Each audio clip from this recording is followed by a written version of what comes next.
Good morning, good afternoon, whatever time of day it is that you are listening, folks. Thank you very, very much for listening. Date today is the 5th of September, year of our Lord 2025. Welcome to yet another edition of The Coming Hour, hosted by Nicholas Hinkle, a.k.a. Motown Noah. Got a fun show for you guys today. A little bit of bad news up top. I am taping this early in the day on Thursday, which means that there's not going to be any talk about the Eagles-Cowboys game. The other reason that I'm taping it early is because the game is going to run so late, and I really just don't want to be up until, 1 o'clock in the morning putting the show together and getting it uploaded and doing timestamps and everything. And can I be completely honest with you? Since hashtag football is back, I kind of want to get hammered tonight. And I want to not have to have in the back of my head the responsibility that I have to put together a show. And I just want to enjoy the game, honestly. So by the time the next episode comes around and we have the full slate, we got the full week 1 slate of NFL games, you will get more comprehensive football talk then. So I do apologize for that because honestly, I think it's kind of annoying that I'm doing it this way, but I want to enjoy the game. Got some Buddy's Pizza that we're going to make for the game. And then, yeah, I'm going to get hammered. I'm going to get so drunk. Football's back. Football's back in America. Now, what's funny is you've heard me say this several times over the last few weeks because you really do get a couple opportunities to say that football is back. It's like you have the preseason. If you really, football's back. Yeah, it's like medium back. It's like, yeah, okay. I honestly didn't watch the preseason this year. I don't know. Then you have like week 0 in college football. You have the game in Ireland. Football's back. So that's the second time that you say football's back. And then you have actual week 1 of college football. Football's back. Alabama and Florida State and Ohio State and Texas. Football's back. And then you have the league's opening kickoff game in the NFL on a Thursday night. Football's back. You got the Chiefs playing tomorrow in Brazil. Football will be back. And then you have week 1 Sunday, the final time of the year, that football will be back. So what is that, 5 or 6 times in the span of a month that you could just say football's back? No, but it actually is for real. This is it. We did it. Football's back. And so even though I'm not going to, be able to talk about the Eagles and the Cowboys game, I mean, I could do 5 minutes on telling you what happened in the game before it actually happens. I don't think that what doesn't matter. Well, I do still want to give you a little bit of football here. And I don't know, how do you want to do this? I've been thinking about the MVP a lot. I've been thinking about the MVP because I heard a take within the last week where somebody was they were like still upset that Lamar lost the MVP to Josh Allen, and they were not a Ravens fan. And so that was really interesting to me, and I'm not here to unpack that, but I was thinking about the MVP this year, and it's almost not that interesting of a discussion, I don't think, because it does just come down to 4 guys. We talk, especially in recent weeks, a lot about the 4 horsemen of the quarterback apocalypse: Josh Allen, Lamar Jackson, Patrick Mahomes, Joe Burrow. It's going to be one of them. It's really just a matter of throwing a dart at a board and picking one of them. Like, if we looked at the odds right now, maybe this is interesting to do. If you look at the odds right now, gun to my head on my child's life, I don't like that. Well, I'm still going to say it because I know that it's true. I'm going to look this up while I'm saying it. It's going to be one of those guys. I'm sorry, all 4 of those guys in some random order to win the MVP this season. And then before I see it, if I picked, like, beyond that, who's the first NFC player that would be in the MVP odds? It's probably going to be Jalen Hurts. Does Vegas love Jaden Daniels like that for the MVP? Do they like Jaden Daniels for the MVP? Is that where the money's going? Could you see him being in the, like, could Jaden Daniels be 5, or is Jalen Hurts 5? I don't even know. Like, who's another NFC? I'm really just thinking quarterbacks, honestly. Do you think Jordan Love is going to get some love from Vegas? Do you think he's going to be in there? I would put, and here's my take, before I look at the actual odds for MVP, here's what I think my take is. I would put Baker Mayfield over Jordan Love for the MVP, I think. Is that a smart take? I don't know. I just think that people are talking about the Packers in a way that is a little frustrating to me. I've seen this take floated around a lot this week on Reddit, which is that they're like the Oklahoma City of the NFL because they have the youngest roster, if not one of the youngest rosters in the NFL, and the average age of the players is 26 years old. For an NFL team, that's pretty crazy. Average age is 26. Wow. So the average player on the team, on the team, is on their second or maybe third contract, probably their second though. And so the average age is 26, and they added most recently a 26-year-old Micah Parsons. So I don't know. Packers propaganda really is at an all-time high. And obviously, as a Lions fan, as somebody who my favorite team plays the Packers on Sunday, I'm going to do everything in my power to be like, oh, actually, this is fake. It's fiction. It's not real, and it's been made up. So let's look at this. MVP odds. This comes to us from DraftKings the day that the season is starting. In order, top odds to win MVP. Lamar, Josh Allen, Joe Burrow, Patrick Mahomes, Jaden Daniels. Wow. Jaden Daniels has the 5th highest odds the day that the NFL season kicks off to win the MVP at plus 850.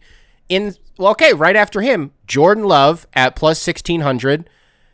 Then you got Justin Herbert. There's Jalen Hurts. They got Brock Purdy on here. Okay, I don't know if did I forget to say Brock Purdy? No, I don't think I forgot to say him.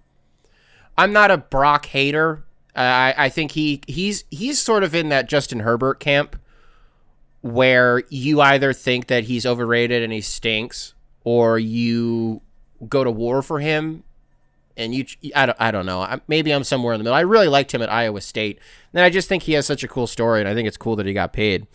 But you just have no idea with the Niners this year. For a team that felt for so many years at the end of this last decade and even into the 2020s, well, not at the end of the last decade, into the 2020s, there was like a stretch where the Niners felt like such a sure thing.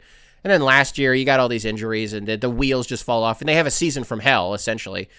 And you just don't know how to react to a team when they come back the following season. So, I don't know. Yeah, I guess Brock Purdy could be up there. And then right after Brock, and this is where we'll cut it off, is Baker Mayfield at plus 2,500 to win the MVP. So, what does that make him? So, Jaden Daniels, Jordan Love, Jalen Hurts, Brock Purdy, Baker Mayfield. So, he's the 5th. 1, 2, 3, 4. Yeah, Baker Mayfield has the 5th highest odds as far as the NFC quarterbacks go to win the to win the MVP. And I don't know, man. I just think that there is and I'm not presenting this as a hot take. We all know this. We've known this since Oklahoma. We knew it in Cleveland. We knew it, not in Carolina. Poor Baker. But we did know this in that game-winning 98-yard touchdown drive that he had with the Rams after only being on the team for like an hour. There's just an edge to him. And it's hard to count him out, and it's hard to count the Bucs out. How many years is it in a row that they've won the division? And they just keep drafting so well, and the Bucky Irving pick was such a hit, and they got a guy or two this year in the draft that I'm blanking on off the top of my head. But they just keep adding guys. Is it Troy Franklin? Is that who they got? They got a receiver last year. Or maybe that's who I was. No, I don't. Oh, this is going to drive me insane. I don't remember. I swear they got a receiver from Oregon. This is going to drive me insane. I don't remember who it is. But they got some guys. Maybe I'm just thinking of Bucky Irving, honestly, is what it is. No, I think they got 2. It doesn't matter, dude. They got guys on that team, and I just think that in a division with Carolina, who at best will be fine this year, because for a team that a year ago, right now, was the worst team in football, and for 8 weeks was the worst team in football, and there wasn't a conversation to have about it. The last, 3 or 4 weeks of the season, Bryce Young actually got it together for Carolina, and they were they were survivable, like they could play a football game, but they're still not good. The Saints probably going to be the worst team in the NFL this year. The tank for Arch Manning is officially on. Did they name their starter yet? I think I saw that. Did they officially say it's I almost said Desmond Ridder. Spencer Rattler? Is he their starter? Okay. Sure, it doesn't. You're just here for Arch Manning, bro. I get it. So they stink. Atlanta, kind of a wild card this year. I will say, we say it every year, but this does feel like the year that if Kyle Pitts is going to have a good year, you know what I mean? If he's going to have a good year, it has to be this one. Michael Penix, I mean, I don't remember what he did at the end of last year when he did get the starter job, but I don't know, however he did, we don't really know with him. But I would like to imagine that he will play infinitely better than what Kirk Cousins did a season ago. Drake London is a guy that, similar to Kyle Pitts. You get him on your fantasy team because you're like, oh, yeah, that's a guy. And then he's not. But I imagine with a quarterback who will actually throw him the ball, isn't there something with the coaching staff in Atlanta where they're like, no, dog, like Kyle Pitts is getting the ball. He's 100% getting the ball. And Michael Penix, I think, has even been on record being like, this guy is getting the ball as it pertains to Kyle Pitts. And then you have Bijan in the backfield. So Atlanta is seemingly and I don't even know how good they're going to be, but that's seemingly the only challenger, right? And Tampa Bay is playing those three teams twice a year.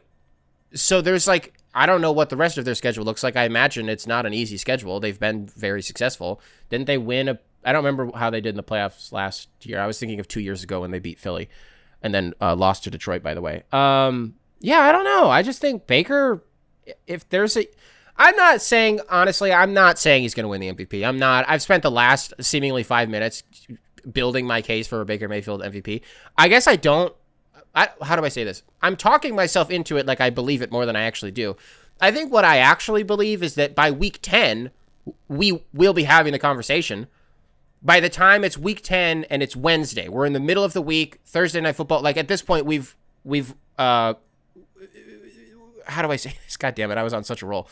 By the time you get to Wednesday, you've moved on from the previous week. That's like Tuesday, basically, honestly, right? So Tuesday or Wednesday of week 10, this is such a specific scenario, but that is when the Peter Schraegers and the fucking, I was on such a roll, and now I'm stepping on my damn shoelaces. Somebody untied my shoes, and they tied the laces together, and I fucking fell over. Who's the guy that does get up? All those guys are going to be talking about, I don't know, Rex Ryan. I don't know, this Baker Mayfield guy for MVP. And then by week 13, I don't know. I just think people are going to talk about him in an interesting way this year. They got Kyler Murray on this list. Come on, bro. Come on. He might have a good year. I don't know. He might have a good year, but come on. So yeah, Lamar, Josh, Joe Burrow, and Patrick Mahomes. Yep. That's going to be it for MVP. It's going to be one of those guys. And then, I don't know, if we stay on the NFL and we put a bow on it, you want to do a Super Bowl prediction?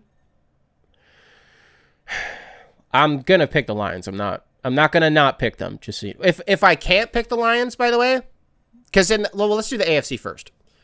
I do think that this is the year that there's a team playing in the Super Bowl that isn't Kansas City.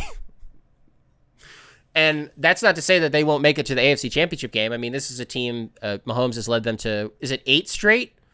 This season, they'll either be hunting 8 or 9 straight AFC Championship appearances in a row, and that would break Brady's record. And so you can't completely count them out, and you can't say that they're not going to win the division and all this stuff, and I don't think anybody earnestly is. But I do think that eventually, right? Eventually, we're all going to be right when we predict that they're not going to go to the Super Bowl. And so eventually, it has to be Josh Allen. Eventually, it has to be Lamar Jackson. And I don't know, man. I've just always felt like the Ravens have been closer. I don't know if the playoffs would really suggest that. I don't really remember off the top of my head who the Chiefs have been playing in AFC Championship games. I just remember when the Bengals beat them. That's really it, right? It's really just that the Chiefs are always in the Super Bowl, and that's kind of all that I remember. I don't know, man. What does Derrick Henry look like this year? What does that defense look like this year? I don't know. It's the Ravens or the Bills, right? It's one of them in the Super Bowl. And then in the NFC, you see, if I say it's the Lions, if I say it's Lions-Bills, honestly, I don't want that for anybody. It would be a great game. The build-up to that Super Bowl would be unlike anything we have ever seen before. These two tortured franchises, these two miserable fan bases that have been so desperate for success and moreover, a Super Bowl. The Buffalo Bills, 30 years ago, reverse four-peated, and they lost 4 Super Bowls in a row. So they've been there, right? They've at least been there, but still the heartbreak that comes with the identity of a Bills fan is undeniable. And then the Lions, we don't need to do that whole spiel because everybody knows. It's been hard. It's been really, really hard up until these last couple of years. And so for one of those teams to have to lose, even if it's the Lions that win, by the way, I don't want Bills fans to have to go through that. I just think that sucks. But damn, that would be such a good game. So I think if it's the Lions, I would rather them play the Ravens. And then if I can't say the Lions, it's not going to be the Eagles. Nope. Instead of go birds, it's no birds. No birds in the Super Bowl. It's not going to be the Packers. There's just no way. I don't believe it. But then who else is there? What am I going to say? Tampa Bay? I don't know. Is that funny? Do I really want to stick to my guns? My real take, Lions, Ravens. Fuck it, who cares? Let's just have a fun game. I spend the first part of the show doing a whole, how about Baker? What do we think about Baker Mayfield? I don't know. Tampa Bay has had some really good seasons. And maybe it would be funny if they accidentally their way into a Super Bowl. If they played the Bills in the Super Bowl, Buffalo's winning. But I like this. I like it because it's weird. I like it because it's random. It's quirky. Winky face. Tongue sticking out emoji. Hashtag quirky. Tampa, the Bucks and the Bills in the Super Bowl. You know what I mean? It looks crazy. It's wild. Like the Rams and the Bengals. That's such a weird Super Bowl. But it was cool. It was fun. You know what I mean? Milwaukee and Phoenix playing in the NBA Finals. There's something about it that's just like, whoa, these two cities, these two teams. That's so weird, but it's fun. It's fun. You could make the argument, who did Oklahoma City just... Who the fuck just played in the final? Oh, Indiana. Oklahoma City and Indiana. You know what I mean? I could keep doing this. There are championship matchups that you're like, wow, I never would have guessed this. I never would have guessed this. Tampa Bay and Buffalo, I think, is one that Buffalo kind of, but just for the historical precedent. Well, fucking Tampa Bay just won a Super Bowl 5 years ago, 6 years ago. How long ago was that? What am I talking about? Well, that doesn't mean that it's not weird. Like, as a matchup, it would be cool because their identity when they won the Super Bowl a couple years ago was Tom Brady. That was their identity. And for them to completely reinvent what that identity is in a pretty short window, all things considered, and for them to, I don't want to say luck out with Baker Mayfield, but the fact that it's gone as well as it has, right? You've just never lost Mike Evans. He's just always been like, yeah, this is fine. I'll just be a 1,000-yard pass catcher, and that's my career. I'll just do it here. That's fine. I don't know. They've recovered really well, and I just think that would be a really cool story. So Lions, Ravens, real pick. Of course, the Lions are winning that.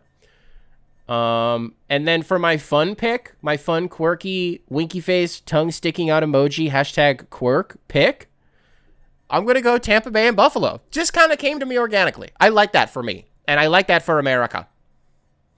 NFL is back. Football is back, ladies and gentlemen. Lions play the Packers on Sunday. Nance and Romo in the booth. Oh, my God. Oh, my God. You're telling me not only is football back, football has never been more back in my life. That Jim Nance and Tony Romo are calling the Lions' first game of the season. Oh, my God. Tracy Wolfson on the sideline. Oh, my God. Hell yeah, brother. In other news, actually to put a real bow on all of the football talk, I am seeing more backlash to something related to football than I think I have ever seen in my entire life that wasn't related to somebody taking a knee on a sideline. So, as we have all suspected, ESPN officially announced commercials will be a thing, full-length commercials, will be featured in this new iteration of NFL RedZone, now that it is under the ESPN/Mickey Mouse umbrella. Now, I have seen countless screenshots of people canceling their subscriptions and just threatening January 6ing the Bristol, Connecticut offices of ESPN. I mean, name a thing. God damn, people are mad about this, that they're going to be showing commercials during RedZone. If there's anybody listening to this who doesn't know what RedZone is, at this point, most sports, like soccer, has an equivalent of this. I think it's called Goal Rush. During the Olympics a year ago, they had Gold Rush, which was Scott Hansen in the studio for NBC, taking you around herky-jerk style to every single event happening where somebody was winning a gold medal while it was happening. So, like, RedZone is literally just every single game in the NFL happening at the exact same time, and sometimes they'll go octobox. They'll show 8 games at the same time, and if there's a touchdown, they immediately cut to it, or they'll rewind, and you get to see every single important play of every single game for 7 straight hours, and there's not a single commercial, and it's been that way for 15 damn years. That's how it used to be. But now, I'm not going to do the Tucker thing. I don't have it in me because I'm pissed about this too, dude. You wake up on a Sunday and Scott Hansen's like, and your 7 hours of commercial-free football starts now. And it's just like, yes! It's truly the most like, USA, USA, that I feel when the NFL kicks off and I'm watching a fucking Octobox on RedZone. I love that shit so much, right? And last year, at the end of the season, I think it literally may have just been like week 18. It might have been the last 2 weeks of the season, but I think it might have just been week 18 that they did start showing commercials. That did happen. People are kind of leaving that out, that they already started to softly introduce the idea of doing commercials during RedZone. They just weren't like full length. They were a lot like softer commercials, but they were still advertisement, right? I don't know. I don't know. It's tough when you're charging, what is it, $25 a month for a product that for 15 years hasn't had commercials, and now I'm paying however much money it is a month, because I'm not going to pay for that shit. I'm going to pirate it, bro. And why am I paying this much money a month if it is $25? No matter how much it is. Why am I paying it if I'm still going to see ads? So it stinks. It stinks. I don't think ESPN's going to back off of this. I'd be really, really surprised if they did. It's too bad for Scott Hansen. Could he stand up and do something about it? Maybe he could, but also what is he going to do? It's not just ESPN anymore, bro. It's the Mickey Mouse. It's fucking Disney. So what is he supposed to do about it? Lose his job? So that stinks. Rest in peace to RedZone. We'll see. Probably going to watch it on Sunday. Again, I will pirate it. But I will not be able to pirate it on StreamEast. You seen this? You heard about this? StreamEast. Seized, taken down by the federal government. Except not really. There are already like 20 mirrored sites that are up and running. And the truth is that, like, even if StreamEast went down, think to yourself really quickly how many of these pirating sites that you could think of off the top of your head. 7. I just spent, what was that, 2 seconds? I just thought of 7. I'm not going to say them out loud because I'm not the fucking feds. But also at this point, you know, we talked about this like a year ago. Like, I think it was literally a year ago right now on this show that we read an article from somebody that acknowledged that the federal government in the United States was aware of the pirating epidemic happening in America. Well, in the entire world, but as it pertains to the major sports here in America, right? Because even in, what game was I watching? I think it was literally like a League 2 game in England. It was something so low level and inconsequential that it literally didn't matter. And they kept flashing graphics on the screen that was like #StopPiracy. And then one of the announcers one of the broadcasters made a comment about it. It was like almost like an ad read where he was like, and, stop blowing holes in my ship. But like, stop pirating the fucking games. I thought that was really interesting. That's not something that we've seen here in America, at least, is the broadcasts themselves acknowledging the issue of piracy. But we knew that this was something that was going to get cracked down. The truth is, I don't know really that it can at this point. I kind of think the genie's out of the bottle. There are just so many ways to do it, you know.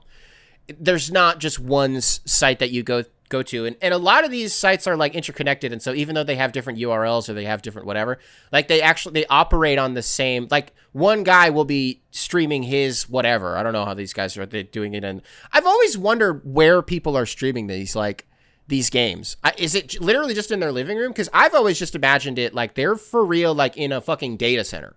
Like they have, like somebody's rented out an office space and they just have like laptops, and they just have games running on all of them. I have no idea, but I've always been really, really curious. And so like, let's just say that that's how it works, right? One laptop will be connected to like 3 different websites. And so I don't know. I just think maybe the way that I said it is just the way that I should say it, and I should just end it there because I don't know that I have that much else to say about it. Is that I think the genie's out of the bottle, and I don't really know that they can kill piracy without like a complete overhaul and a complete like censorship movement of the internet where they restrict access to, you know, to whatever it is. But even then, we live in the 21st century. We live in 2020, 2025. So VPNs exist, and there are just so many different ways to circumvent whatever obstacles the government would put in front of us to alleviate, I guess, our ability to pirate sports games. But hey, speaking of circumventing, whoops, have you seen this? Have you heard about this? Now, the truth is, by the time that this episode comes out, there's zero chance that you haven't seen it and that you haven't heard about it. So at the risk of sounding like I'm not really doing my job, I'm not going to like explain the whole thing in super great detail, especially because a lot of you know where I'm about to go with this. Kawhi Leonard is in some trouble. Some not great stuff has come out about him. Now, Pablo Torre, who has been on an absolute heater these last few months, and we'll talk a little bit more about him at the end. Pablo Torre, an investigative journalist or reporter on his podcast the other day, broke a little bit of news, and he unearthed about 3,000 documents that led to a conclusion that Kawhi Leonard had received a quote-unquote no-show sponsorship from a company called Aspiration, an environmentalist company who had also signed the biggest stars in the world, the biggest A-listers in the world, to be ambassadors for their brand. Leonardo DiCaprio and Robert Downey Jr., and I mean the biggest names in the world. And also Kawhi Leonard, right? And they said, Kawhi Leonard, we will give you $28 million over, 4 years. And all you got to do is just fucking not do anything. Now, that's not the explicit language that was in the documents, but that is the long and short of it. That Steve Ballmer, I'm blowing this. I'm not explaining this well at all. So Steve Ballmer was friends with this guy who started this company called Aspiration, and he helped finance it. He dumped like $50 million into it. He was a partner, and this company Aspiration was it 2021?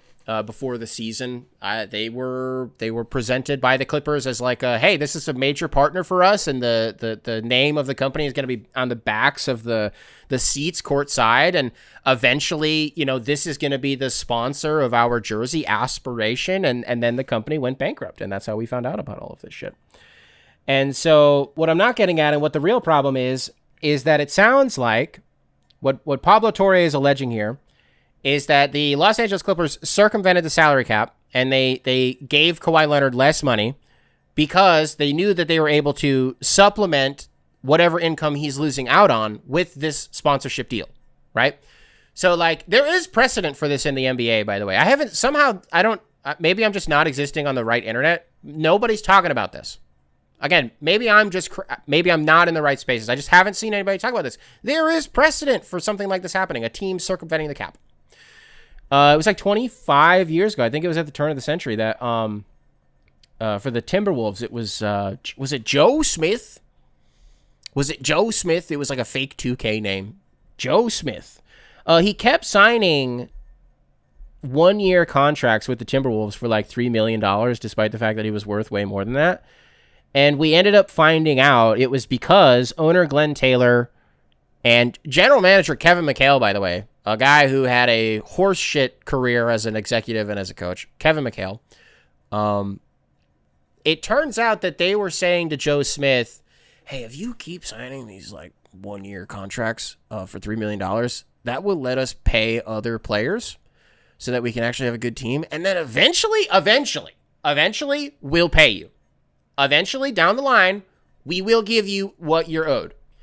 And then it was like as soon as he was eligible for like an $86 million contract, the league found out about it. The way that the league found out about it, I don't remember. It was something super funny. It was something about his agent. Did he go rogue or something? I think his agent like left whatever agency he was assigned to, and then some shit got moved. I don't remember how that went down. But what ended up happening was so the league finds out that the Timberwolves had been circumventing the cap. There was also I don't remember how they were supplementing his income otherwise. But okay, so what was the punishment?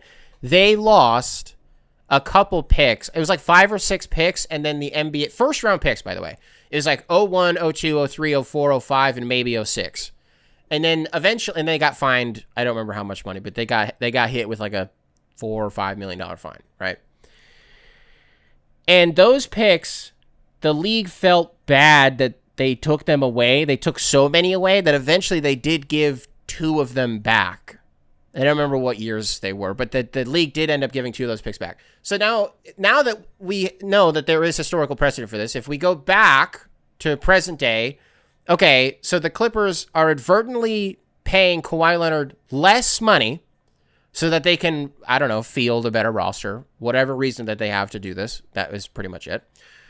And in order to supplement Kawhi's income, Steve Ballmer goes to his buddy, who has this fake environmentalist company, a tree planting company, and he says, hey, what if we gave Kawhi Leonard $7 million a year to do absolutely nothing? $28 million in total. And a contingency of this sponsorship that is in writing is if you ever leave the Clippers, this is over. This sponsorship is over. This contract is void. So what does that say, right? It's also very, very interesting. Because, first of all, this has Uncle Dennis written all over it. Because I remember when the Kawhi courtship was going on and he was leaving Toronto, and there was weeks of speculation, people tracking private jets and all this stuff. There were like some rumored conditions about like who's going to sign Kawhi. Sponsorship deals were a major part of it. And if you could not guarantee that Kawhi and Uncle Dennis would get a piece of a pie from something other than the basketball team that we signed with, then we're not going to sign with your basketball team. Right? I remember that I've tried to, I believe it or not, I got in my Pablo Torre bag, and this specific thing, I did try to find out. This news came out on Wednesday, so it would have been yesterday, that I tried to find anything about this, and I couldn't. But I don't think I'm misremembering that. I don't think that I am. So now it's like, is this even a big deal? I don't know. Honestly, I don't know. It is in the sense that a team tried to cheat, and they got caught doing it. I'm excited, honestly. Maybe I should save this, but I'm just going to fucking say it. Who cares? I'm excited because it's drama. It's gossip. And it's harmless. It literally doesn't matter. It's so inconsequential. This doesn't tarnish anybody's image. Literally, who cares? Money isn't real to Steve Ballmer, by the way. So you can find the Clippers. He's the 6th richest man in the world. Steve Ballmer does not care if you find him $10 million. If you adjust for inflation, whatever the Timberwolves got fined 25 years ago, adjust that for inflation, times it by 100. Well, okay, don't times it by 100. Times it by 3. Steve Ballmer literally does not care. Charge them the value of a max contract. Probably going to be fine. All that shit's liquid, bro. He'll just move some shit around. You can't find them. You're going to take draft picks away from the Clippers? Okay. They've arguably been the worst team at drafting in the NBA. My entire life. They've been the worst team. So, like, they got handed Blake Griffin.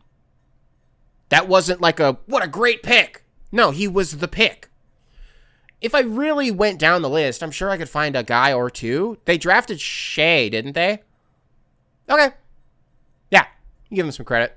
Give them some credit for that. I believe, I could be wrong about this, I think that pick ended up, I think that was Detroit's. And we sent that to them in the Blake deal. But I know that they had 2 firsts. I think they actually might have drafted Miles and then traded him to Charlotte with our pick. I don't remember. It doesn't matter. They drafted Shea. I'll give them that. They stink at drafting. Take all of their draft picks away. It literally doesn't matter. So I don't know. Like, it's funny that a team cheated, and they stink. And it's not like they did this to win a championship. You know what I mean? Like, it's just funny. Like, it's the most Clippers thing of all time. That's why I just don't think it matters. Like, does this reflect poorly on Kawhi? Not really. I don't know. An interesting thing for the historical perspective, by the way, if you use the Joe Smith example, after he was, I don't remember how it played out with if the league said you can't play for Minnesota anymore. I think they said you can play for Minnesota, but the money that they were offering, they said the max that you can sign for if you go back to Minnesota, it was like $500,000, maybe $600,000. Like, it was nothing. Like, they were like, if you go back there, you're going to get punished. So guess where he signed? Detroit. Went to the Pistons for a year and then literally went back to Minnesota. I'm only saying that just to say, like, could you imagine if the league, because we really don't know, like, what they're going to do about this. We do know that the league is investigating it now. Does Kawhi, do they have to, like, waive him and then eat the money and then also get fined? Is that what this is? So then it counts against the cap and then also you get fined? I don't know. Maybe that would be funny. And then Kawhi has to find a new team. Well, he would come to Detroit because that's what the historical precedent is, right? That's what we've seen in the past, and history repeats itself. Everything is cyclical. So he would come to Detroit. I just don't think it fucking matters. I don't care about this at all. I mean, it's funny. I actually do care about it, and I will be following it. I'll be very, very invested in this narratively. But okay, I don't know. It just kind of seems like one of those things that happens all the time. It just stinks that they got caught. If you're a Clippers fan, it stinks that they got caught. It's also funny to me that Mark Cuban came out, and he had some words for Pablo Torre. Mark Cuban said, "I'm on Team Ballmer. As much as I wish they circumvented the salary cap, first, Steve isn't that dumb. If he did try to feed Kawhi money, knowing what was at stake for him personally and his team, do you think he would let the company go bankrupt, knowing all creditors would be visible to the world? They got scammed by Aspiration, along with many others, crimes for which they pleaded guilty last week. Scammers do scammy things. They did a $300 million sponsorship deal with the Clippers in 2021. That's a huge deal. The better the team does, the more value the sponsorship has. It actually makes perfect sense that if they stole money from the investors and want the Clippers to succeed, why not give stolen money to help keep their best player? It's so sad that Pablo Torre didn't take the time to find out how these scammers pulled off their scam. The idea that the default is Ballmer is the bad guy is going to backfire on him." And then Pablo responded and said, "Care to come on the show? Blah, blah, blah. I have some questions." And Mark Cuban was like, "Yeah, I'd love to." So they're going to hash it out, and that'll be interesting. I don't think that's an interesting perspective from Mark Cuban. I also think that in a blanketed way, it's very funny to me that the defense of Steve Ballmer for Mark Cuban is, well, obviously, if he was going to commit a crime, he would have done it perfectly. Obviously, if he was going to commit, you know what I mean? Like, that just doesn't... Well, if he knew that he was doing something wrong, then he would have done it way smarter. Right. Scammers do scammy things, but criminals do the smart thing. You know what I mean? So it'll be interesting to, I don't know, to see where that goes. I just think that this is something that happens all the time. And we just don't know about it. The same way that people get so up in arms about players getting caught gambling. Terry Rozier and Malik Beasley, which, by the way, that witch hunt is over. Don't think we covered that on this show. I don't think we did. That the Malik Beasley thing is over. It's weird if we didn't talk about that. I'm not going to do it here. Because whatever. But he got cleared, and I'm pretty sure Rozier got cleared, and I don't know, Jonte Porter did not get cleared, and you had the whole Shohei thing, but it wasn't Shohei. It was actually Ipe Mizuhara and blah, blah, blah. And okay, so you have all these guys who are gambling on games, and it's like, yeah, dog, and people are so fucking mad about it because they're like, this is what happens when you introduce gambling into you have all these sponsorships and commercials and shit like this. This is what happens. It's like, no, these players have been gambling their entire lives. Their entire lives, they have been gamblers. This did not just start because the Bally Sports book is a sponsor, and because DraftKings and Bet365 and FanDuel and all of ESPN Bet and throw a fucking dart at a board. Everybody's got a sports book these days, right? It did not just start because it's more in our face now. Because it's more in our face, it made it easier to catch these people because it's more regulated. And so when there are betting irregularities that occur, it's easier to flag it than it has ever been before. Rather than 10 years ago when somebody would use a local bookie that they know who's like some fucking shark who operates out of the basement of a bar or a fucking nightclub, or they use some offshore bookie or something like that. Like, this shit has always happened. The same way that motherfuckers like be circumventing the cap. Another thing that I just haven't seen anybody talk about. Maybe I'm on the wrong internet. I'll say it again. I might be on the wrong internet. I went back and found it because I knew I wasn't crazy. July 2nd of last year, 2024, Adrian Wojnarowski tweets, "In a largely unprecedented financial concession to give roster flexibility to a contender, New York Knicks star Jalen Brunson has agreed on a 4-year, $156.5 million extension, $113 million less guaranteed than he was eligible to receive." Was the first thing that my brain went to, because I, on this show, and I apologize, I'm not trying to come off as like the "see, I fucking told you so" guy. That's not what I'm trying to do. I'm just saying this to prove my point that this shit like be happening. In the last year, both on this show and privately with people in my life, I have made jokes, I guess, or just sort of thrown out there casually. Something happened there. James Dolan, very famously a business mogul, whether he's an asshole or not, whatever. He owns a lot of shit and he has a lot of money. He's a major owner. How do you I don't know how if you own this, but like the Sphere in Las Vegas, Sphere Entertainment, whatever the fuck it is, he's got a big hand in that. Dog, he like owns New York. He owns all of the teams. He owns the fucking Garden. He owns MSG Entertainment. He owns AMC Entertainment. So you're telling me, you know what I mean? Like, this guy didn't go to Jalen Brunson and say, hey, we'll give you less money, but we will supplement that income with... Now, the Vegas Sphere, probably not. I don't know where it's at now, but I know for the first, 6 months that thing was open, it was a complete money pit, and it did not make any money at all. It lost millions of dollars, right? So it probably wasn't coming from there. AMC theaters, I don't know, when Kevin Hart goes to do MSG, Jalen Brunson gets a little scrape off the top. Something like that. I don't know. I just don't think it's that crazy. I just think it's funny that the Clippers got caught, and now we have to see what precedent this sets. I don't know. I wonder if Adam Silver has time for it. Seems like he's doing a lot right now. Seems like he's really trying to get his European coalition together. He really wants NBA Europe to be a thing because the rumors, something that we had also speculated on the show. Well, if I say it that way, then I do sound like the "see, I told you so" guy. I don't want to sound like that guy.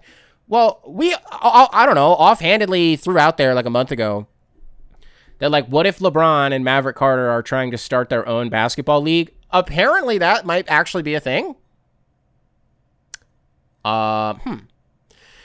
And the idea would be that you could include men and women, and it would be, I don't know, that they would sort of go on a world tour and they would play in different countries and have different tournaments. Honestly, the way that it sounded sounds kind of cool. If I had it in front of me, I would read it. I don't remember all the details of it, but it did sound pretty cool. And Adam Silver is trying to get NBA Europe together in order to combat the idea of whatever break-off league LeBron and Maverick Carter and whoever other business partners would want to start.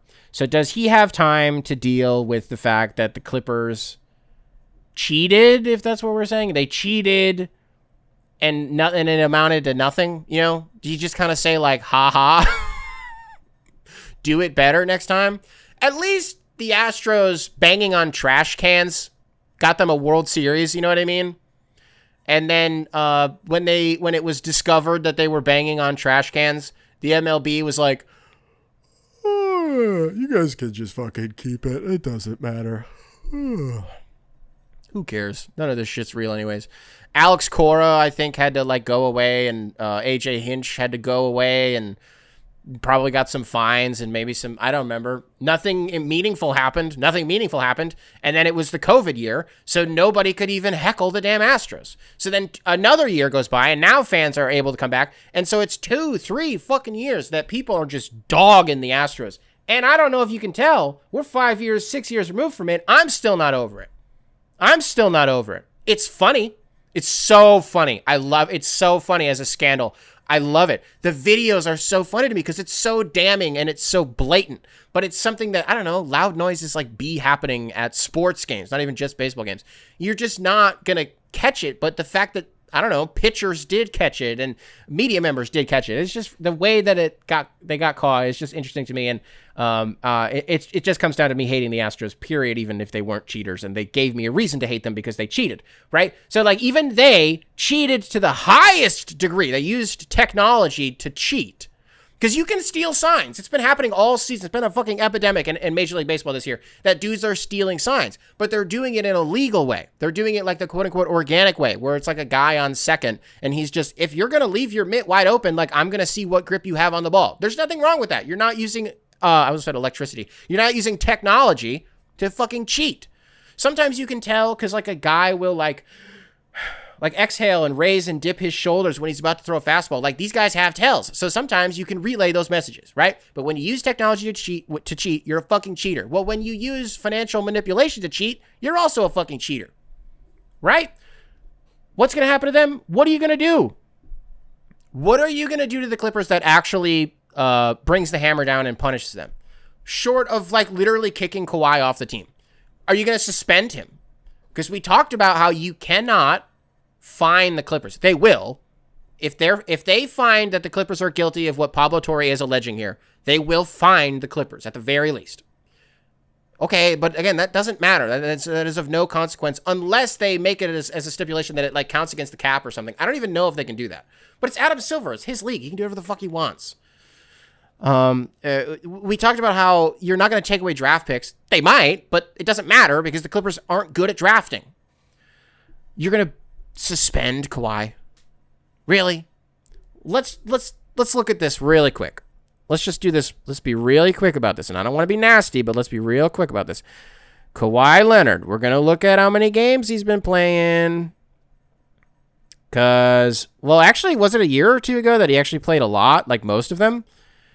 I'm pretty sure. So, okay, so it was not this year that just finished, but it was the previous year that, yeah, he played 68 games. So this previous year was 37, 68, 52, missed an entire season, 52, 57, 69. He has not played 70 games in a season since the 16-17 season, which was his second to last in San Antonio. So you're going to suspend him? Oh, okay. That's fine. Like, for real, I don't know. I don't know what the... We are on this show, and everybody else in the world is operating as if, like, this is true and this is a thing that happened. I think, A, because Pablo Torre did a really good job of laying things out, or at least laying things out that depict a version of the story where this could be true. Whereas, like, I also think Mark Cuban may have laid out an interesting... what's the word that I'm, you know what I mean? So like when they do their show together, I think it will be interesting to see what the commonality is and what the connective tissue is between their versions of the story. It's just not inconceivable to think, that something like this happened. And I don't know. Maybe I'm getting all worked up. Also just cause I think deep down, a lot of us want this to be true. Maybe I shouldn't speak for everybody. I really want this to be true. Again, just for the drama of it, just for like the gossip of it, just for like the, whoa, this league. You know, it had been like a month since there had been any real NBA news that wasn't Michael Porter Jr. being weird. So I don't know. I don't know, folks. Hey, I gotta say it. We gotta bring this up. You want a little bit more hoops? Just a little bit more hoops. You guys see who signed a qualifying offer for $6 million? That was Cam Thomas. Yep.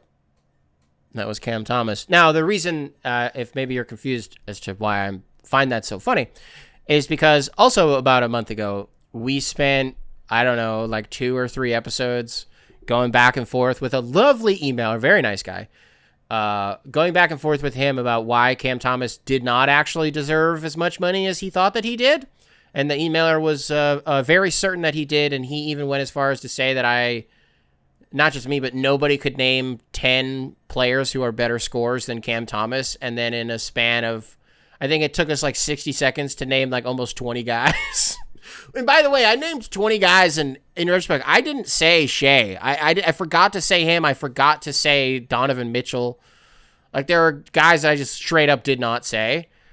Would you put, like, Julius Randle? I don't know. That we're getting a little wild if we say, I don't know. There's some nights where Julius Randle can really shoot that motherfucker. But I don't know. Yeah, Cam Thomas got $6 million and accepted the qualifying offer the way that we on the show and literally everybody else in the world recommended that he do, because teams do not value what Cam Thomas brings to a starting lineup. If you get Cam Thomas off of the bench, yeah, dog. Well, it's not that they don't value him in a starting lineup, because especially if you're Brooklyn right now, you absolutely do, because that's a score, right? That's like a 2-dimensional score, but he's a pretty 1-dimensional player, is the thing. So that's just not, you don't have $20 million to burn on that guy. You just don't. And I don't need to say anything else on it, anything more on it at least, because we beat this into the ground. There's nobody out there, unless you are literally Cam Thomas or the guy who was sending in the emails. you didn't believe that he was going to get $20 million. And so you accept the qualifying offer and you just re-roll it and you see what shit you can add to your game and who you can prove wrong this season, right? And you let that roll into next offseason, where I believe he'll be unrestricted next year.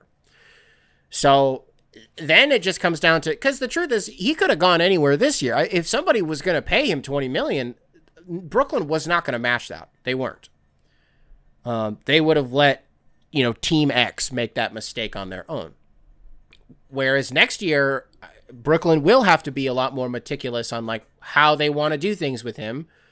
Because if he wants to leave, he will be able to just leave. I reckon though at that point they would probably move him at the deadline. Maybe that's the take. Do you think there's something in there? I don't know why Brooklyn would do that. Why would they? Unless it's going really well with like Yegor Demon or one of the 10 other point guards that they just drafted. Unless it's going really well with their allotment of rookies. And did they get anybody in free agency? Well, they did get Michael Porter Jr. actually. They did get him. But what does that mean? As like is Michael Porter Jr. going to be initiating the offense in the stead of Cam Thomas? We'll have to see how it goes with them. I don't know. It's going to be a weird year for them. But I'm just saying all this to say, I wonder if there's a world where he is a deadline guy for a team. Hell, bro, depending on how things shake out, let's say, God forbid, not manifesting anything, not putting anything out into the universe, Detroit has an injury. And it's like, if we just have a guy, it could be a great year. It could be such a good year and we can make some noise in the playoffs, win a series or two. If we just had one more guy, everything's going perfectly and this injury just derailed us, right? It couldn't be Cade, because if it was Cade and he was out for an extended time, it's over. But if it was like Ivy again, right? And it's the deadline, I'm calling Sean Marks. And I don't know that I'm going to be interested in re-signing him, by the way. So I'm renting him. So that means I'm not giving you anything. Now, but the problem with that would be, is if you're a team like, I don't know, any team that does see Cam Thomas in their future, they would probably have a better offer for Brooklyn because they would also have the intention of re-signing him. And if they actually made that trade, you would assume that they have a guarantee from Cam Thomas that he will re-sign with them, right? So they would give up more, which means that they would have a better package than whatever Detroit would offer. Similar to what happened with, not Siakam, I'm sorry, Brandon Ingram. When Ingram got traded from New Orleans to Toronto, and I was like, wow, that's weird, because unless you have a guarantee, this guy's on an expiring deal and he might be gone from your team. And I don't remember what they gave up for him, but I think it was like stuff, like actual stuff, but maybe I'm wrong. And then, he ended up re-upping with Toronto. So I don't know. I would kick the tires on Cam Thomas if the hashtag price is right. But once you roll into the offseason, I'm probably good, brother, honestly. Unless, I don't know, maybe you lose Malik Beasley. We don't have him back yet. We need to wrap that shit up. All right, he got cleared. Great. The witch hunt is over. As we had foreseen it, the witch hunt, it's over. He got unevicted. Now he's back in his house in Detroit. I don't care about updates. I cannot get any more updates about this Malik Beasley thing. I don't care anymore. Pick a team, sign there, and let's throw the balls out. You know what I mean? Camp is starting soon, so let's fucking get there. I don't know. Maybe if some guys, Duncan Robinson sucks, and we're like, all right, we don't want you anymore. Maybe Duncan stinks. And at the deadline, what a fucking sick, disgusting segment this has turned into, where I'm making up trade packages. I'm making up deadline packages I'm making up scenarios. I'm making up a scenario where Duncan Robinson isn't good, and it's February, and you say, Brooklyn, we will give you Duncan Robinson because he has years on his deal. And we will take Cam Thomas, and then we'll give you whatever other bullshit. We'll give you stuff. What do you want? We'll give you stuff. You want a pick? All right, we got the flexibility. We could give you a pick. Here's 2 seconds. Duncan Robinson in 2 seconds. Give me Cam Thomas. Thank you very much. I'm dusting my hands. If I'm, damn, oh man, you know who just popped into my head? Sorry, I bumped the mic there. You know who just popped into my head? I could not tell you the last time I thought about this guy. Is he still in the league? Matisse Thybulle. He's still in the league. I'm not going to question that. He's 100% still in the league. Where is he? Is he still in Portland? I don't know where else he would be. I'm actually going to look this up. That's interesting. Because I was going to say Matisse Thybulle. Yeah, he's still in the NBA. And he is in Portland. Yeah. Yeah. Okay. Oh, it's because he didn't play last year. Oh, that makes a lot of sense why I was so confused. Because he played 15 games last year. Well, I say confused. It's just why haven't I thought about him, or why has he not been a thing? Damn, he's made all defensive teams? He made 2 all defensive teams? Wow, good for him. I always think of Matisse Thybulle kind of through the lens of, I'm just looking at his stats right now. I always look at him through the lens of like a Josh Hart type character, where I don't want to call both of them Swiss Army knives. I think that characterization fits Josh Hart way more than it does Matisse Thybulle. But just as a guy who will go out and stuff the stat sheet, and he's not getting that many assists, but he's getting steals and he's getting rebounds and he'll score a little bit. And neither of them are particularly great shooters. God damn, Matisse Thybulle shooting that shit like a motherfucker. 43% from the field last year, and I'm sorry, from 3 last year, and 34 the year before, 38, 33. He's a completely, he's a fine 3-point shooter. He can't shoot that shit. I don't know. Neither can Josh Hart, but Josh Hart can shoot. Josh Hart can't shoot when you're watching a random game on a Thursday night. He's playing Orlando. He can't shoot in that game. But when they're on the second night of a back-to-back and they're on the road and they're playing your team, it's the third quarter. And the broadcaster says, Josh Hart knocks down his 4th 3 of the game. He's the most threes that he's hit this season. You're like, fuck. And it's like February. You're like, fuck. Josh Hart. Of course, he just has a monster shooting game here, you know. Or rather, it's like December, right? And then you play them again in March.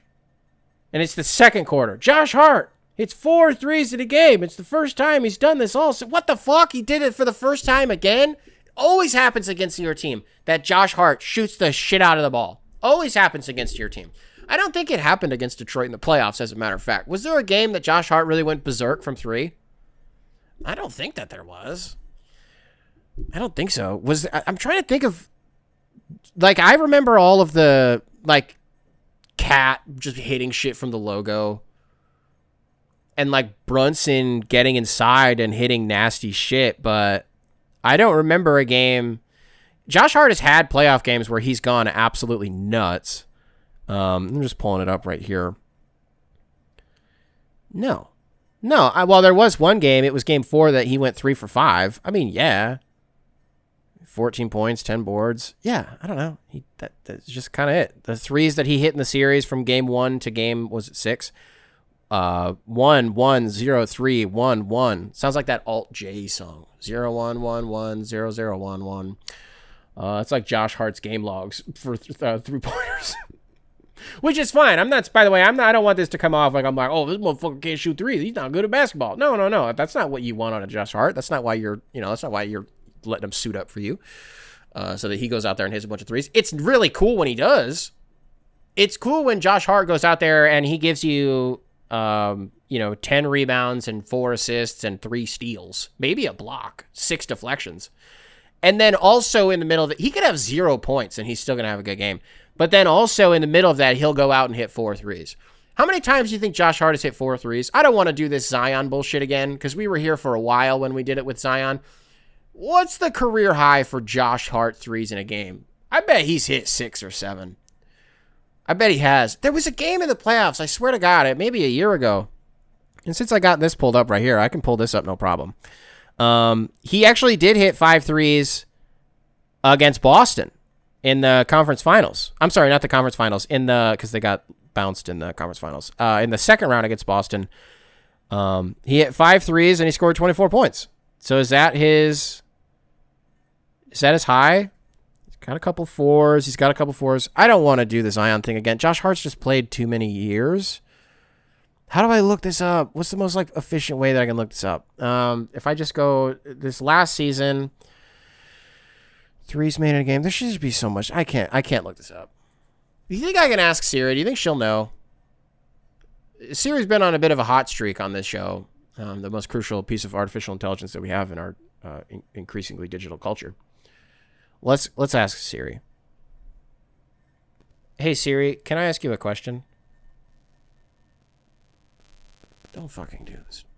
She just keeps beeping. Hold on. She's gonna listen to me. Listen to me, Siri. It's trying to turn my fucking phone off. Stop, Siri. Stop. I gotta, my face scanned, locked. I gotta use my fucking passcode. It's ruining the show. Siri's ruining the show. You cannot domestically violate a fucking an AI. How do you even do that? I can't rip the wires out of this thing, then I won't have a phone. Siri, can I ask you a question?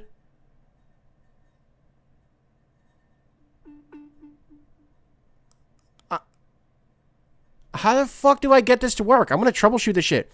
Siri keeps beeping at me. Fucking bitch, dude. Why? Siri only beeps when and doesn't respond with voice. Go to settings, messages, and turn off raise to listen to prevent accidental recordings and beeping when the phone is near your ear. What the fuck? Okay, so I just can't. I'm holding my phone up because I'm putting it in the microphone, Apple. I'll hold it away from my head, I guess. Hey, Siri, can I ask you a question?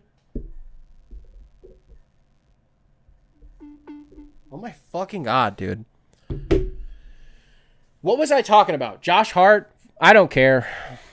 I don't care. Let's do some emails. copinghoursubs@gmail.com, spelled phonetically, email available in the description, wherever it is that you listen to this program. I'll try not to do any emails this time about school shootings.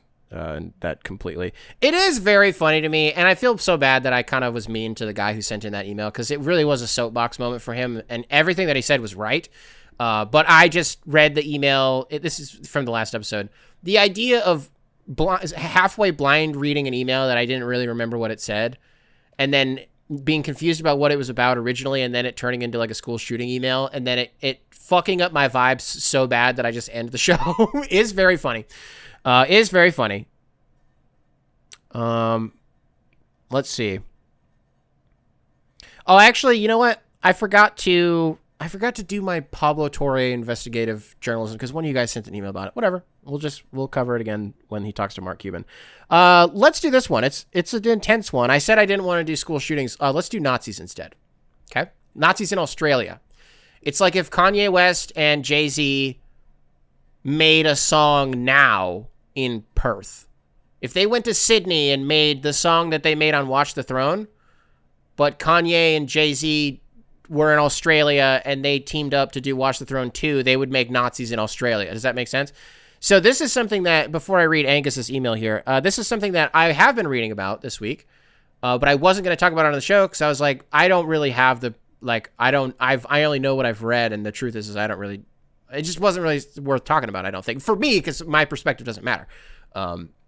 But we did get an email about it, and so I'll use the email as a vehicle, I guess, to sort of deliver my perspective on it. So I appreciate the boots on the ground here, Angus. Welcome to the show. Subject line: Australian politics, Nazis down under. Hey, Nick. Coming to you from Canberra, Australia. Currently putting my 4-year-old to bed and have some time on my hands. Wow, to break the email already. You sent this 3 hours ago when it was 7 in the morning for me.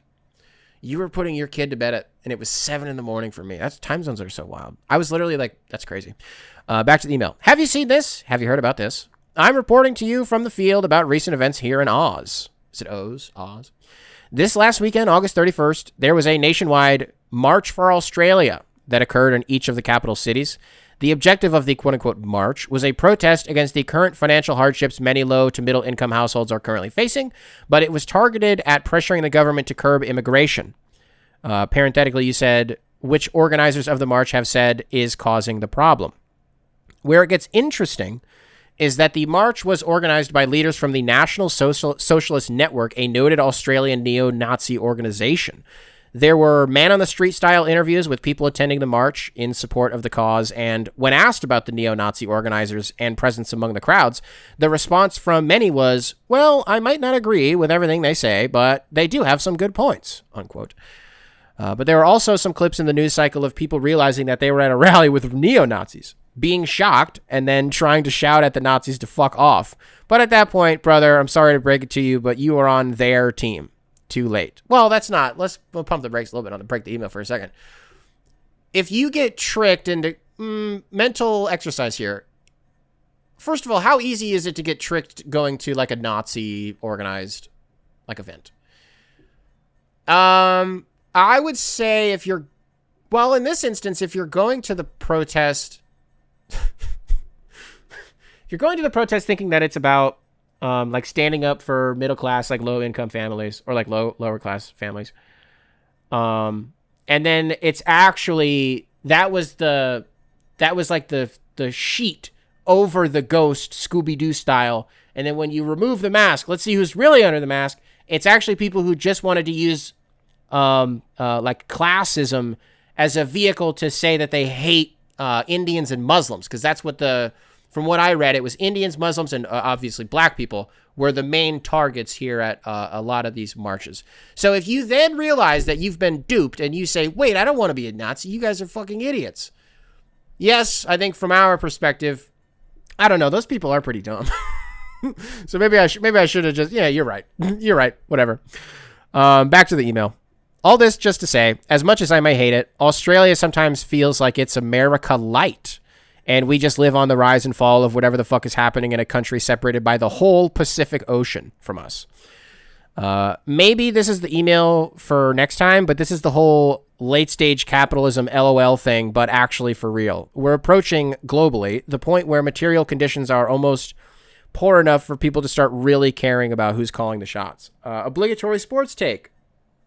We've seen the best of Ja Morant. This take sounds spicy when you say it out loud, but let's be realistic. The best part of Ja's game relies on his athleticism, and he's had serious injury concerns to date. He's coming up on 30 in a couple of years. In a couple of years? Don't start counting down the clock on that. Don't do that shit, bro. I'm 27. I'm coming up on 30 in a couple of years, but you know what I mean? Also, 30 in the NBA. Yeah, I guess for a guy who's as explosive as him, that actually does matter, but I don't know. Let's get back to the take, though. He's coming up on 30 in a couple of years, and it's not unreasonable to think that he's due for an early athletic peak, especially when he plays as balls to the wall as he does. I don't love that I'm saying this. I've always liked Ja's game, and I'm a Grizzlies fan. But when you look around the current squad, it's not like he's got the pieces to go out and push for a chip, which means we might have already seen the best we'll ever get from Ja Morant, given the team is likely to be a mid-pack play-in contender for the next couple of seasons, unless they can push all the chips in the middle for a big-time running mate for Ja. And it's currently going to be hard to find a better pairing than his current teammate in Triple J. P.S. That was a heavy email. I'll try to be funnier in future reports. No, you're good, bro. Because I do think it's interesting because even the prime... Oh, I'm sorry. Your Ja take. Yeah, you're probably right. I don't want to be dismissive of that. I hope Rudy St. Clair, producer extraordinaire, is not listening to this episode. I fucking don't care about the Grizzlies at all. They have terrible uniforms. They have terrible minimalist uniforms, which isn't exclusively a Grizzlies problem. That's like a larger sports problem here in America is minimalism. But the Grizzlies were pioneers on that front. I think their court is so absurdly boring and plain. Is it the FedEx Forum? Is that where they play? It just seems like an arena, and that's kind of it. Obviously, like, yeah, dude, the throwback, the Vancouver shit. Like, yeah, it's cool. It's stolen valor, but it's cool. But I don't know. They don't have guys that I like that much. I hate Edie. Didn't they get Suggs? Who did they get in the Desmond Bane trade? They got someone stupid. It might have been Suggs. I don't think it was him. It was someone that doesn't matter. I liked Bane. I thought he was fine. I like him way more in Orlando. I like Ja. He's funny. He's fun to watch. He's super explosive. Love watching his yams. There's not violent dunkers like him in the NBA. Right now. Like Russell Westbrook is probably the last one. Like at the peak of his powers, Russell Westbrook, the way that he would throw shit down was insane. From that position, I should specify, right? I mean, Jaren Jackson Jr., Triple J, as you referred to him as, is a Spartan dog, so of course, it's always gonna be my guy. I loved Dave Yeager when he was there. Is it Taylor Jenkins still? No, he got fired. Oh my God, they fucking fired Taylor Jenkins like with a week left in the season. Yeah. Well, wasn't that? I think the justification of that was actually pretty valid though. I think it was. How did that play out? Didn't he? I don't care. I don't care about them. You might be right though. So back to the whole Nazis in Australia thing. So I've been reading about this week, and it's been a sort of a blind spot for me because I didn't know what was going on with it. So I'll just give you my American perspective, bro. So I didn't know that it was originally organized. Let me read what you said here exactly because I keep referencing this and I'm not saying it right. So the objective of the march was to protest against the current financial hardships many low to middle income households are currently facing. But it was targeted at pressuring the government to curb immigration. Right. So I only knew about this thing. Sorry. I only knew about these protests, these marches as like anti-immigration and that they were like super aggressive. Because the first thing that I ended up seeing about this, I think, was when the PM said something about like, if you're standing next to Nazis, like you're not the good guy, which I actually think plays into what you were saying, which is like, sorry, bro, like you're already on their team. Like you've been like handing out water bottles with them, bro. Like, and they've had like 88 tattooed on their arm the whole time for real. You know what I mean? They've had 2 lightning bolts tattooed on their titties. You know what I mean? Like for real. So like, these are actual Nazis and you're like handing out like programs and water bottles and fucking Gatorades and shit like that. Like, oh, it's hot out here. We don't have a fucking ozone in Australia. You're gonna get skin cancer out here. Is that still a thing? You guys still have a fucked up ozone, or did that get fixed? I think we've talked about this before. I think it got fixed. I don't know. Read a story from The Guardian, I think. I read one from The Guardian where it was a woman who was actually at one of the marches. And she was just talking about all of the like racial tension and the hostility that she saw. Like, I guess there was the way that she framed whatever march it was that she was at was like most of the counter protesters, the people who are like, hey, Nazis are bad, were like, the way she said it was white presenting. I don't know what the fuck that means. Does that just mean like you look white, but you might be something else, but like you just look white? Is that what that means? Because I've had people ask me before what I am, and I'm like, I'm just a white guy. And then I think it's just because of my dark features, and so people get a little bit like, what are you? What's a little something in there? Nope, there's nothing in here. A little bit of German, a little bit of English, a little bit of this, a little bit of that.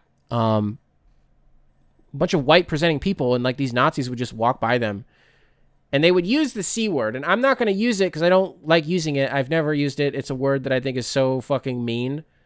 Australians love it. The guy sent in this email. I bet he fucking loves it. I bet he eats it for breakfast. Well, not the physical.